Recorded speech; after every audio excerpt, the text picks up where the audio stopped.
The flashing red and blue lights were ricocheting off my barn walls, turning the whole place into some kind of twisted disco. And there she was, Karen Whitman, president of the Willowbrook HOA, parked dead center in my driveway, arms crossed and wearing a smirk so sour it could curdle milk.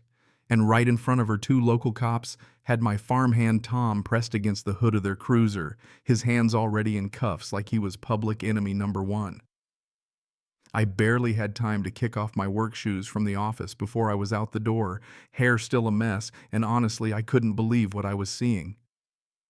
What in the world is going on here? I shouted, my voice half panic, half sheer disbelief, as I bounced my gaze between the officers and Karen, who just spun around with that gleeful, satisfied smile like she'd just hit the jackpot. "He's not allowed here," she announced in this syrupy, fake, sweet tone that practically made my skin crawl. I made sure of it. Tom, meanwhile, caught my eye. The thing that struck me was how calm he looked, not scared, not angry, just kind of waiting with the same quiet patience I'd seen all week. Let me back up a sec, because this circus didn't come out of nowhere. 5 days ago, I hired Tom Bradley, needed help fixing up fencing and sorting out some livestock stuff on my family's 20-acre spread land we'd had for generations before Willowbrook ever existed. Tom answered my ad, showed up in a beat-up old Ford, barely said a word, but man, the guy could work. Early 40s, maybe, definitely strong, and had that way about him, didn't talk unless you talked first, but always respectful. He'd just moved here picking up odd jobs, settling in, didn't seem like the kind of person who'd cause trouble. Of course, trouble doesn't always knock, it marches straight into your backyard. Day 2, I'm in the kitchen when I see Karen making a beeline across my backfield, clutching her HOA clipboard like it's body armor. She'd skipped my front gate and just breezed in through the subdivision's little walking path, straight over property lines, like they were just a suggestion. "Excuse me," she called to Tom, who was replacing fence posts right by the boundary. "You need to show me your work permit and contractor's license immediately." Tom straightened up, wiped his hands on his jeans, answered polite as ever. "Ma'am, I'm just helping Mr. Davidson with his farm. If you need paperwork, you'll have to talk to him." That just made Karen's face go red. "Don't you ma'am me," she snapped. "I know trouble when I see it, and you don't belong here." And that was the start of it. That evening, she's banging on my door with a formal complaint in hand, practically shoving it at me. "Your worker's vehicle is an eyesore," she declared, waving the paper like it was holy writ. "It needs to be removed from view of our community." I kept my tone steady.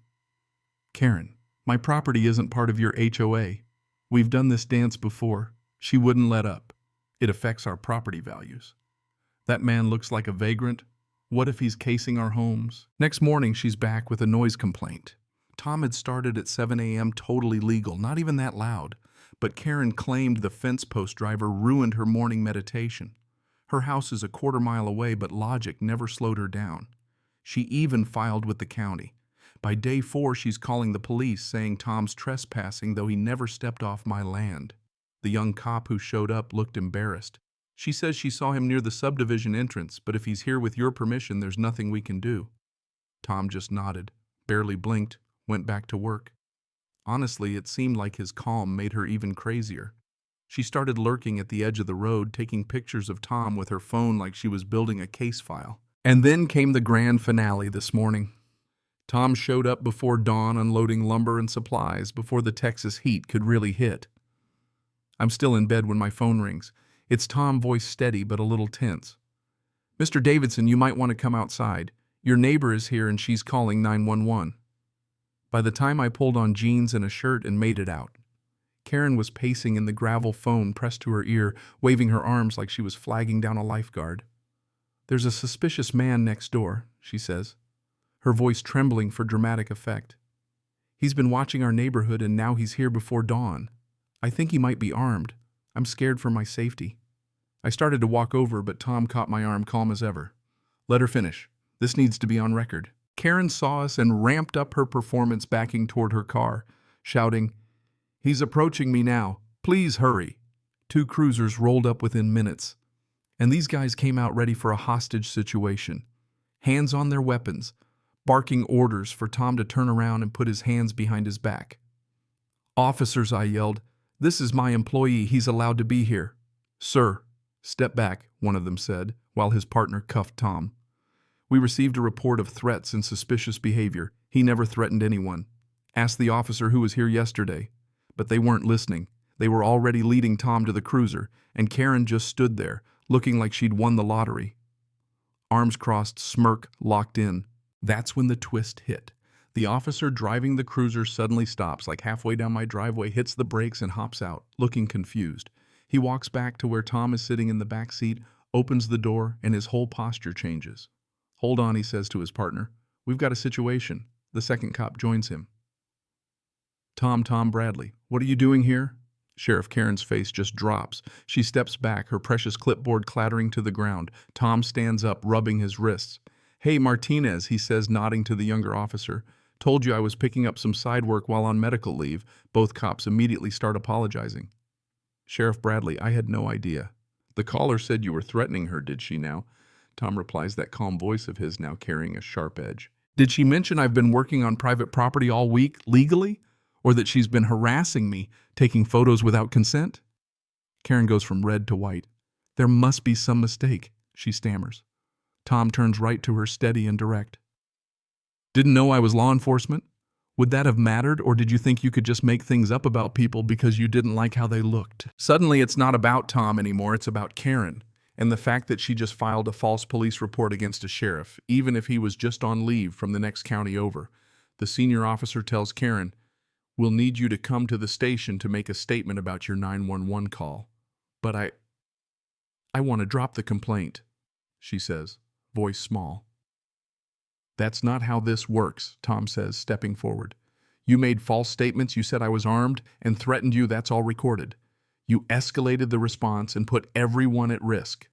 I finally found my voice. "I'll be filing charges for harassment. She's been stalking my employee all week, taking photos, making up complaints. I have documentation." Tom pulls out his wallet, flashes his badge. "So do I. Every encounter, every photo, every false claim. My department takes harassment of law enforcement very seriously, even off duty." Karen looks like she might faint. "This is all a misunderstanding," she whispers. "No," Tom says, and you could hear the disappointment in his voice.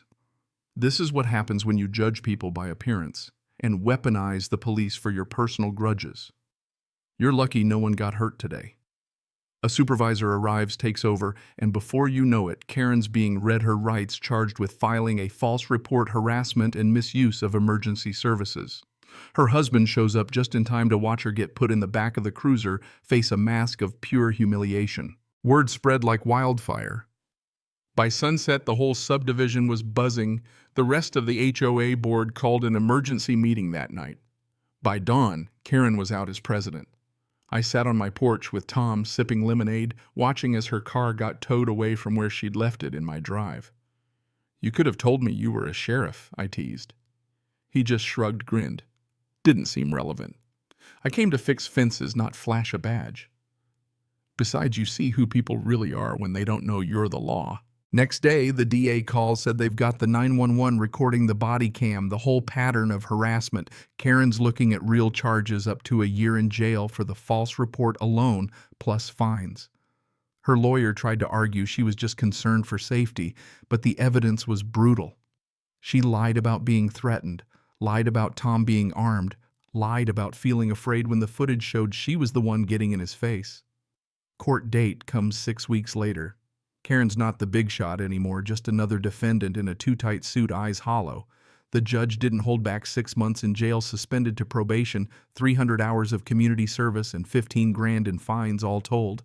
But the kicker, she's banned from coming within 500 feet of my property, or Tom, she can't even use her old shortcut into the subdivision. As the judge read the sentence, Karen's voice broke. "But Your Honor, I've lost my position, my reputation, everything." The judge just looked at her stone-faced. "You lost those things by your own actions. Maybe now you'll understand the consequences of prejudice and false accusations."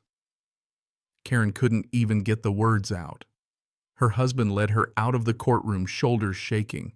And that's the story of how a little HOA power trip turned into a full-on lesson in consequences, and maybe, just maybe, a reminder that you never really know who you're dealing with until you show your true colors. So let me ask, do you think the punishment fit the crime? Was justice really served, or was this just one more neighbor war gone too far? Drop your thoughts below. Let's hear where you stand on community justice and what happens when power gets out of hand.